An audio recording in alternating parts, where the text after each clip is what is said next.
Olá, sejam bem-vindos e bem-vindas a mais uma palestra promovida pela Faculdade Senspeg. Eu sou o professor Felipe Meneghelli Bononi e hoje vamos conversar sobre neurobiologia da aprendizagem humana. Nós precisamos entender quais são os mecanismos que o nosso organismo lança a mão para fazer com que um evento ou um processo de ensino se consolide em aprendizagem. A gente sabe que nem todo o processo de ensino se transforma em aprendizagem. Nem tudo que eu vejo, muitas vezes eu aprendo de fato. Precisamos lembrar que a aprendizagem é o conceito de que uma nova memória foi criada, ou seja, a partir de um novo estímulo, uma nova memória é criada. Eu só consigo me lembrar daquilo que eu aprendi.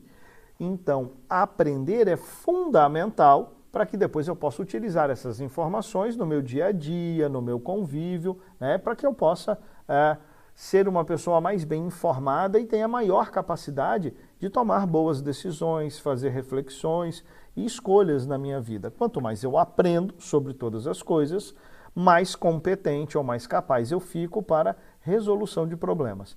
E aí está o grande desafio, é fazer uma ligação entre a ilha do ensino e a ilha da aprendizagem. Muitas vezes nos sentimos nesta situação, uma situação de andar na corda bamba, de ter que guiar os nossos estudantes ou conduzi-los mediando um processo de ensino em direção à aprendizagem por um caminho muito difícil, muito doloroso, tanto para o docente quanto para o discente. E pelo caminho, percebemos que muitas dessas crianças não conseguem acompanhar, ou muitos indivíduos, sejam eles até adultos, e se perdem nesse caminho. Justamente porque não está adequado o processo ou o trajeto que liga a ilha do ensino à ilha da aprendizagem. E a ideia aqui é conversar sobre essa neurobiologia da aprendizagem para que a gente possa ver como facilitar esses processos. De que fato eu, professor, posso agir conhecendo o sistema nervoso com uma didática que seja mais adequada para facilitar esse processo de ensino em direção à aprendizagem, tá? E aí nós temos como grande representante na ciência a neuropsicopedagogia, tá? Que junta aí três áreas muito importantes da ciência: a neurociência aplicada à educação, a psicologia cognitiva e a pedagogia, para poder transformar esse ambiente de ensino num ambiente muito mais prazeroso e facilitado, tanto para o aluno quanto para o professor, para que a gente possa atingir um objetivo muito claro, que é levar o nosso estudante da ilha do ensino até a ilha da aprendizagem, com muito mais segurança, tranquilidade e prazer, tá? Então, o artigo 10 classifica a neuropsicopedagogia como uma ciência transdisciplinar. Esse artigo está lá no Código de Ética da Sociedade Brasileira de Neuropsicopedagogia. E ele diz que esta ciência transdisciplinar, que é a neuropsicopedagogia, está fundamentada nos conhecimentos da neurociência aplicada à educação, com interfaces da pedagogia e psicologia cognitiva, e que tem como objetivo formal o estudo, tá? Tem como objetivo formal de estudo a relação entre o funcionamento do sistema nervoso e a aprendizagem humana, numa perspectiva de reintegração pessoal, social e educacional. Então são três engrenagens fundamentais para que o professor ou quem se habilita a fazer educação possa, de fato, ter mais sucesso para migrar do processo de ensino para, de fato, uma aprendizagem consolidada. São três engrenagens que funcionam de forma muito coerente, em conjunto e interdependentes, tá? Hoje eu vou destacar, para a gente poder conversar, os pormenores envolvidos na neurociência aplicada à educação, tá? Falando sobre a neurobiologia da aprendizagem humana. Bom, para começar a falar sobre neurobiologia da aprendizagem, vamos primeiro entender um pouquinho como ocorre esse processo com gráficos que representam a capacidade de assimilação de conteúdo, ou seja, o quanto eu consigo memorizar e o quanto eu esqueço durante um ciclo de aula. E aí nós temos como primeiro grande expoente aí que apresentou um gráfico de esquecimento para a nossa sociedade, o psicólogo Ebbinghaus, lá em 1885, tá? Então, ele disse que nós não conseguimos assimilar todas as informações que são dadas numa aula. E que para que o nosso cérebro possa entender que essa informação é importante, nós devemos ter ações depois da aula ministrada. Então, ele representa tudo isso nesse gráfico, em que eu tenho a linha azul sendo o período que a aula foi dada. E aí você imagina que nesse único período em que a aula foi dada, né, você está ali assistindo, você nunca mais pegou nesse material. Vamos dar o exemplo com a nossa palestra. Imagina que eu estou aqui batendo um papo com vocês, falando sobre neurobiologia da aprendizagem humana, que certamente é de grande importância para a maior parte, se não todos vocês que estão assistindo essa palestra promovida pela Faculdade Senso-PEG. Só que é a primeira vez que você vai escutar sobre neurociência. E depois dessa palestra, você nunca mais pega no livro, nem dá uma lida em nada relacionado a esse tema e nem assiste de novo essa palestra que fica ali gravada e disponível. O que acontece com o que você está assimilando durante a aula? A gente percebe que no início é muito alta a capacidade de assimilação, beirando aqui 75% de tudo que está sendo falado. Por quê? Você chega com a atenção focada, está com a cabeça fresca, está descansado e está aqui assistindo a palestra. Bastam 10 minutos depois para que a sua capacidade de retenção já caia bastante. E se eu terminar a minha palestra e 24 horas depois você nunca mais olhar para esse conteúdo, de tudo que você tinha assimilado vai ficar em torno de 25% guardado. Uma semana depois a gente tem mais ou menos 15%, um mês depois 5%. Ou seja, quase nada do que foi dito aqui vai ficar gravado para você. Entretanto, Ebbinghaus fez vários experimentos mostrando que se horas depois de uma palestra, ou de uma aula, ou de um ensinamento, ou de um estudo, você reforça ele repetindo esse conteúdo, você joga isso para 100%. Pode chegar até 100% de assimilação desse conteúdo. E agora que você fez uma repetição depois da fala ou da primeira exposição, mesmo que você fique um mês sem pegar, você agora não esquece mais como antigamente. Sua retenção aumentou. E se 24 horas depois você repete novamente esse conteúdo, você consegue aumentar a sua capacidade de retenção, mas é exponencialmente. Se uma semana depois você revisa, se um mês depois você está revisando, se você fizer isso todos os dias, você passa a ter uma capacidade de retenção brutal, quase que da totalidade do conteúdo, fazendo com que você tenha um bom desempenho nos testes, nas disciplinas e nas matérias. Só quero guardar aqui uma ressalva, gente, que isso funciona exatamente assim para todas as pessoas com um neurodesenvolvimento típico. Tá? Quando eu falo de crianças ou pessoas com neurodesenvolvimento atípico, com algum transtorno ou deficiência, eu tenho as dificuldades relacionadas a essa condição e que sim, podem ser contornadas, mas vão precisar de estratégias terapêuticas aliadas a estratégias pedagógicas, tá bom?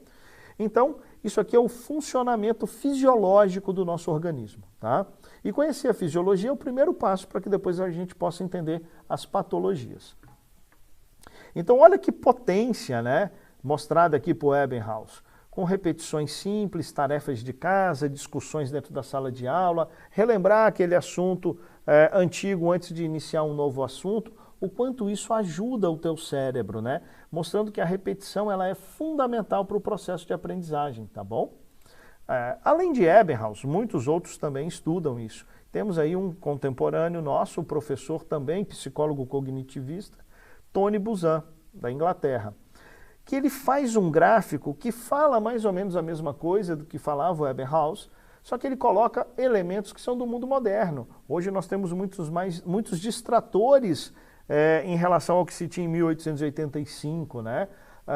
E agora, para que eu possa fazer essa curva se manter mais alta, talvez além das repetições, eu tenha que ter outros elementos ali colocados dentro desse processo. Então imagina que aqui, ó, este traço azul do gráfico do professor Tony Buzan é o meu ciclo de aula ou a minha palestra. Isso daqui serve para qualquer período de estudo. Pode ser longo, tá? Ou pode ser um período curto. Esta curva sempre vai respeitar este trajeto, tá?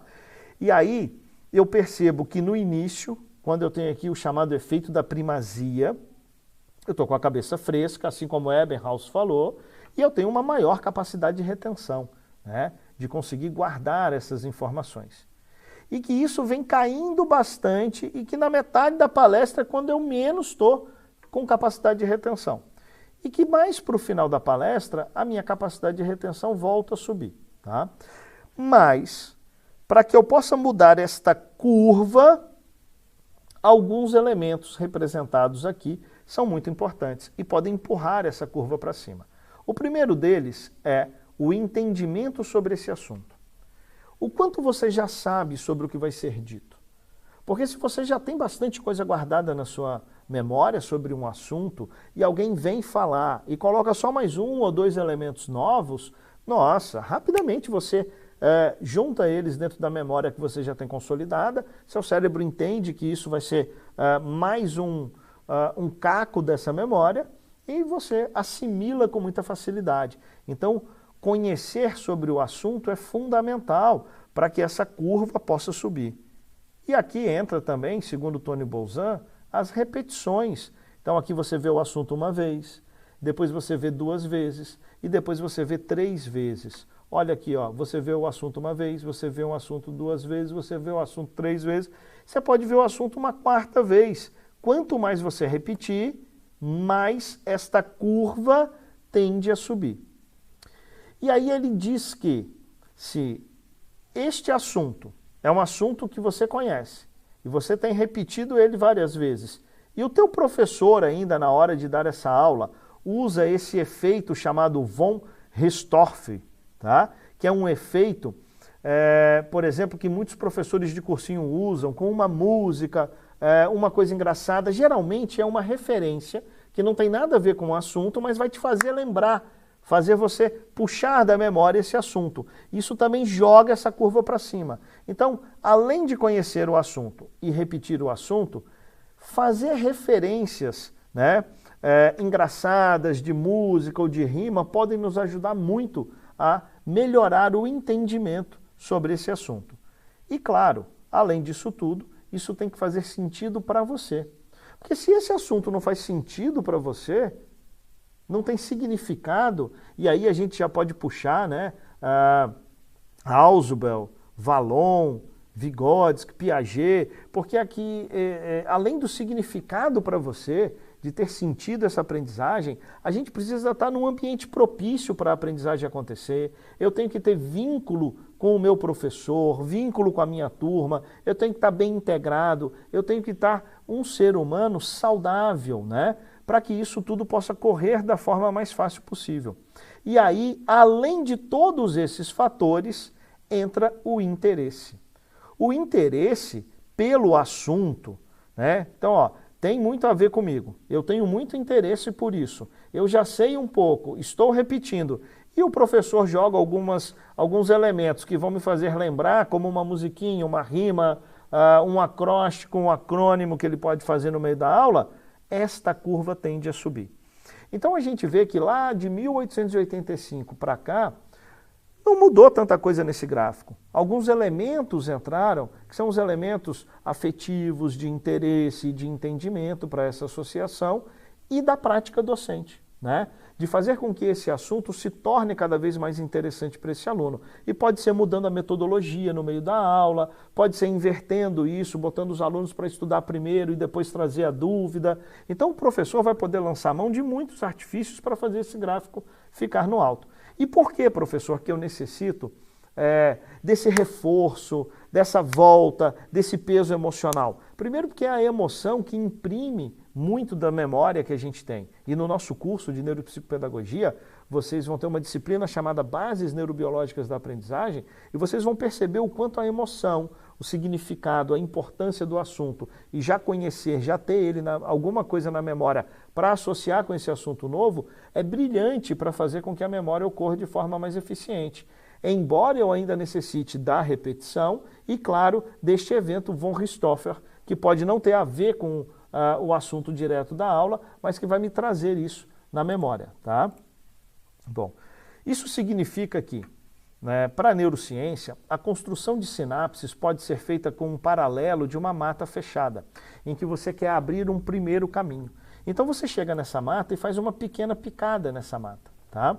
É assim a primeira exposição, tá? Então, apesar de você ter tido uma primeira exposição e já guardar uma impressão, uma marcação ali dessa informação, a gente sabe que isso ainda é muito frágil.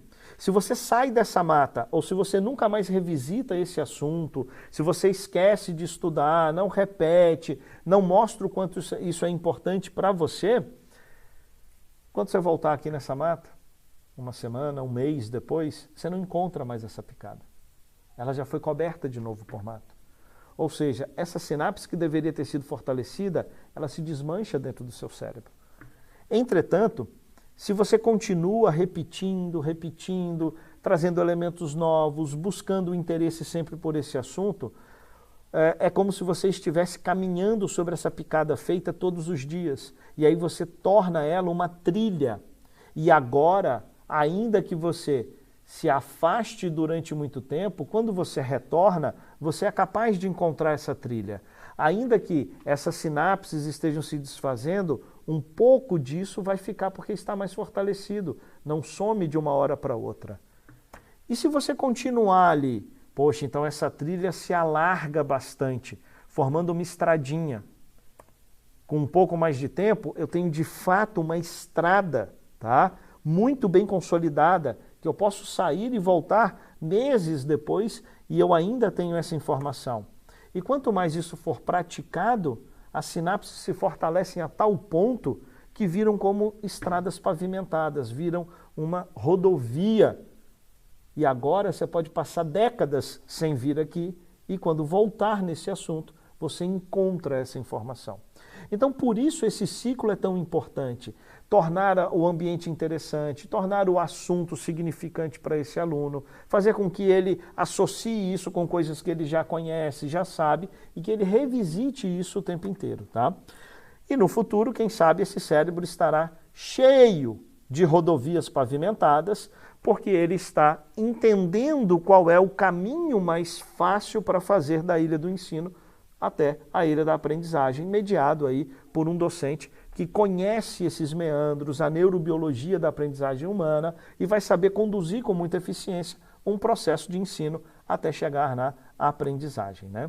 A gente precisa levar em consideração que logo após o nascimento, essas sinapses já começam a se... Aliás, antes do nosso nascimento, as sinapses já começam a se formar. Nós temos aqui um primeiro momento, uma primeira etapa, que é a neurulação, que é o período em que eu formo ali o tubo neural. Logo após essa etapa da embriologia, e isso a gente detalha com muita riqueza dentro do nosso curso, tá? Você começa a ter a proliferação neuronal. Depois da proliferação neuronal, você tem a migração neuronal. Então você começa a proliferar neurônios, depois você começa a ter a migração desses neurônios, e assim que esses neurônios começam a migrar, eu já tenho aqui, ó, as sinapses sendo construídas. Então os contatos sinápticos entre os neurônios, eles começam a se formar ainda intraútero, e eles só vão terminar de estar prontos na adolescência. Durante muito tempo, o seu cérebro vai construir muitas sinapses. É a chamada sinaptogênese, tá? E eu tenho, junto da sinaptogênese, várias outras etapas, né, que vão otimizar o funcionamento do seu cérebro, como, por exemplo, a mielinização do cérebro. A mielina é uma camada que cobre o axônio dos neurônios, facilitando a transmissão de informação de uma célula para outra. Então nós precisamos entender um pouco mais disso para que a gente possa conduzir de forma mais adequada, né, os processos de ensino, para que se tornem de fato a aprendizagem consolidada. Tá? O nosso curso mostra isso com uma riqueza de detalhes impressionante, você não vai encontrar em nenhum outro lugar, tá? E isso vai dar muita força para você desenhar ou escolher os caminhos didáticos para poder passar a sua informação. Esse gráfico, então, representa especificamente a fase de sinaptogênese e mostra para a gente, por exemplo, que logo no início da vida, as sinapses que estão sendo construídas são sinapses, né, relacionadas a capacidades sensoriais. Visão, audição, tato, né? Então isso mostra pra gente, por exemplo, que, olha, então as sinapses mais simples estão sendo feitas primeiro. Sinal de que eu preciso estimular este indivíduo para este tipo de função, afinal de contas é isto que neste momento o cérebro está produzindo. No segundo momento, as sinapses que serão produzidas têm relação com a motricidade e com a linguagem. E só depois a gente tem um pico, aqui por volta dos 2, 3 anos de idade, das sinapses relacionadas a funções cognitivas superiores. Então, respeitar essas etapas, estimular de forma correta. Nós tivemos já uma palestra falando sobre estimulação precoce, né? Os primeiros 1000 dias de vida. Tivemos uma outra palestra com a professora Rita Russo falando de forma magistral, né, das influências emocionais relacionadas à aprendizagem. E aí eu olho para esse gráfico e vejo que as sinapses que vão cuidar das funções executivas superiores, controle de comportamento, né, flexibilidade cognitiva, elas já estão sendo formadas logo ali com 2, 3 anos de idade. E com muita força ainda durante a primeira infância toda. Então, será que antes desta etapa dos 6 anos de idade, eu devo forçar essa criança a aprender a ler e escrever? Ou será que esta é a hora da gente colocar nessa criança essas funções que serão tão importantes depois para a vida acadêmica e para o desenrolar da vida adulta, né? Então, fica uma reflexão, porque a gente já conhece as etapas do desenvolvimento humano quando a gente olha para a neurobiologia. Será que agora os estímulos externos não podem ser auxiliares, turbinando ou potencializando essas etapas? Com toda certeza podem. E aí nós temos um gráfico que mostra as janelas ou períodos de oportunidade que são mais propícios para que você desenvolva alguma habilidade. Então nós temos o controle emocional logo no início da vida, aqui, ó, com antes de 1 ano, com muita força, quanto mais azul escuro ele está, até os 3 anos de idade, e ele vem com grande intensidade ainda até os 5, 6 anos de idade. Professor, depois dessa idade eu não consigo mais fazer essa ideia do que é o sofrimento, como eu estou me sentindo, eu estou ansioso, eu não estou triste, estou bravo. Consegue, você vai conseguir ensinar tudo isso sempre depois. O problema é que se eu pego a fase da construção de sinapses, eu estou pegando um cérebro que não tem nada ainda instalado. E ele vai reforçar aquilo que eu ensinar. Então, se eu estou cedendo a birra o tempo inteiro, e eu entrego todas as coisas pela birra, se a criança rola no chão e tem sempre o que quer, sem ter um entendimento de como as coisas socialmente funcionam, sou eu que estou ensinando errado para essa criança. Não é essa criança que está aprendendo errado. A gente tem que inverter um pouco essa questão. A gente não pode olhar para a geração que está vindo agora e dizer assim, essa geração de hoje, eles são muito difíceis. Porque é a nossa geração que educa essa geração, que ensina essa geração. Tá? Então esse gráfico mostra várias janelas, né? A visão logo no início, né? Corroborando então, olha, logo no início eu tenho visão, audição, tato, né? O segundo idioma logo no início, a linguagem também aqui, ó, logo depois disso ela já aparece, símbolos, formas comuns de reação, para que essa criança aprenda a reagir com as mudanças repentinas da vida, né? Habilidades sociais, ó. Né? A partir 1, 2, 3, a partir do 3º ano, é que aqui está um pouco deslocado o número, tá? Então a gente já tem isso com muita força, então eu preciso estimular exatamente isso que está sendo favorecido pela neurobiologia dessa criança, tá bom? Obviamente aí entra a questão do ambiente.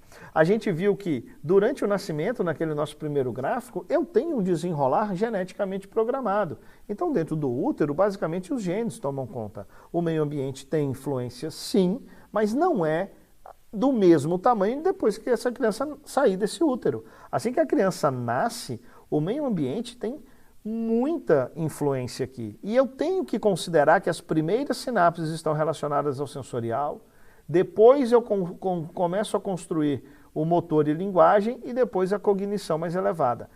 Embora todas elas possam estar mais ou menos emboladas, e a gente vê que esses gráficos eles não estão separados, eles se entrelaçam, eu tenho uma hierarquia para ser respeitada, tá? Até que, se isso for bem desenvolvido, eu tenho um bom comportamento adulto, tá? Bom, professor, e essa aprendizagem durante todo esse período, ela se dá de que maneira? Porque depois que essas sinapses estão construídas, né, eu tenho outros elementos que envolvem a aprendizagem, como, por exemplo, a atenção ou a percepção, né, das informações que estão sendo ministradas no meio externo. E perfeito. E como é que se dá a entrada desses impulsos? Ela se dá basicamente pelas vias sensoriais, utilizando como principais a visão e a audição. É isso que o ser humano tem como principal captador de sinais do exterior. Então, tudo que você está passando para a sua criança vai vir através dos órgãos dos sentidos e vai bater primeiro numa área chamada SARA, Sistema Ativador Reticular Ascendente. Tá? Esse sistema reticular ele fica aqui no tronco cerebral. E ele chama ativador ascendente porque ele sobe com estímulo, e aí nós temos alguns neurotransmissores que vão mediar isso, e a noradrenalina tem grande papel nessa função de acordar o teu cérebro.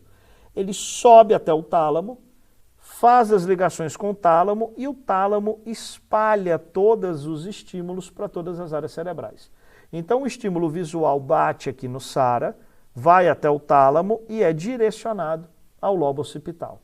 O estímulo auditivo vem aqui no SARA, sobe até o tálamo para depois ir para o lobo temporal. Tá? Então nós temos um sistema que acorda todo o cérebro e que depende desses neurotransmissores para que a gente possa ter atenção. Então, ligar esse sistema vai depender de se reinventar, de fazer com que esse conteúdo para as crianças, porque para mim fazer isso com vocês não é difícil, mas não porque eu sou um professor mais habilidoso, é porque vocês já vêm de casa com interesse nesse assunto, nesse conteúdo, em tentar entender tudo isso que está sendo processado no cérebro, para casar isso com suas didáticas, para melhorar a eficiência ou a eficácia dos processos de ensino, levando até a aprendizagem. Agora, uma criança muitas vezes não está tão interessada na sua aula. E embora ela desperte quando você dê um estímulo da sua fala e ela olhe para o quadro, para manter esse estímulo, eu vou precisar da dopamina. E a dopamina, para entrar em ação, ela vai entrar em ação depois que isso tiver relevância cognitiva para essa pessoa. Então a gente pode dizer que a partir do SARA, com esse despertar, podemos botar o primeiro passo sendo da noradrenalina, temos um segundo passo relacionado à dopamina para manutenção dessa atenção. Então ficaria um filtro mais ou menos assim, em que na boca desse funil, tá, nós temos aqui uma nova informação captada pelos órgãos dos sentidos. Isso bate lá no nosso sistema ativador reticular ascendente, ele vai até o tálamo e joga isso para as áreas de interpretação do cérebro. A área visual, a área auditiva, a área tátil. Assim que esses estímulos novos foram identificados nas áreas corticais correspondentes, nós temos uma associação disto que foi interpretado com a sua impressão emocional sobre o assunto. Que relevância tem isso para mim? Primeiro o estímulo chega, é conduzido até as áreas de interpretação no cérebro, agora que eu sei o que é, eu posso ver qual é o peso da importância disso para mim. E se tiver peso de importância, ele faz com que a dopamina seja liberada e aí eu tenho a intensidade ou eu tenho a persistência na atenção focada a esse estímulo, tá?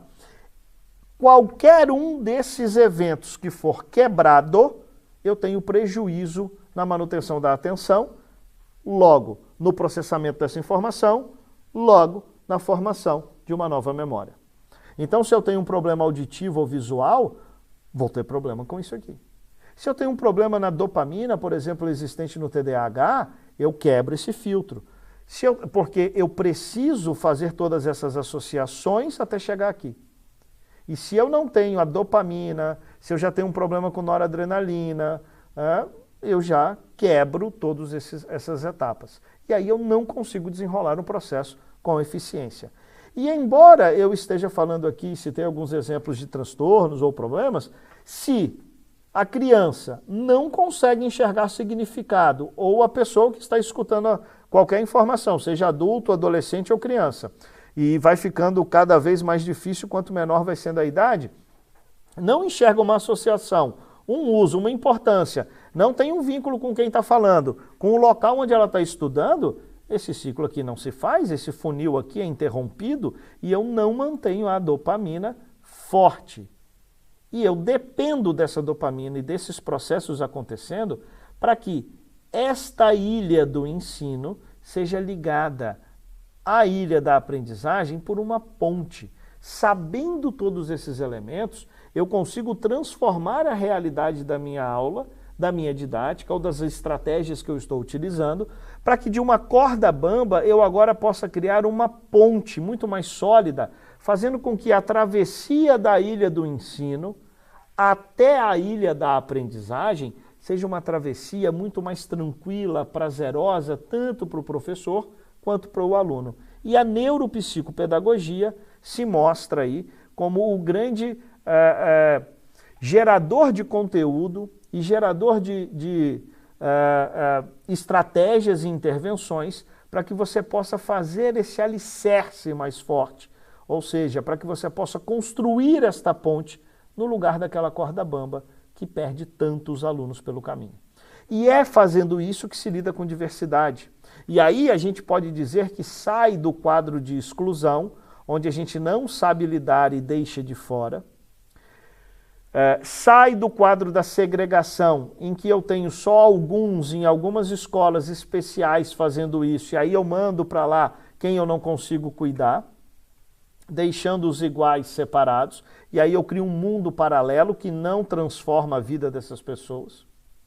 Tampouco eu vou precisar fazer integração quando eu conhecer neuropsicopedagogia, porque não vale também ter uma escola na cidade onde os professores estão mais preparados, aí eu jogo todos os alunos só naquela escola. Ou dentro da minha escola eu tenho uma professora, ou 3 ou 2 professores que são melhores com isso. Então todos os alunos ficam só com eles. Isso também não vai funcionar, porque aí eu faço uma coisa chamada integração, que embora seja muito melhor do que a exclusão e do que a segregação, ela ainda não faz a inclusão, que seria, de fato, lidar com essa diversidade dentro do mesmo ambiente, com todo mundo misturado. E para isso nós precisamos conhecer mais neuropsicopedagogia. Trouxe para vocês uma pontinha da neurobiologia da aprendizagem humana, que é a interface da neurociência aplicada à educação, dentro dessa tríade tão forte que é essa ciência transdisciplinar, tão inovadora e que pode nos potencializar tanto. Então venham para a Faculdade SensoPeg, espero que vocês tenham ficado curiosos em conhecer um pouco mais sobre isso. Venham fazer o curso de neuropsicopedagogia, a gente está de braços abertos para receber vocês. Foi um grande prazer e um beijo para todo mundo.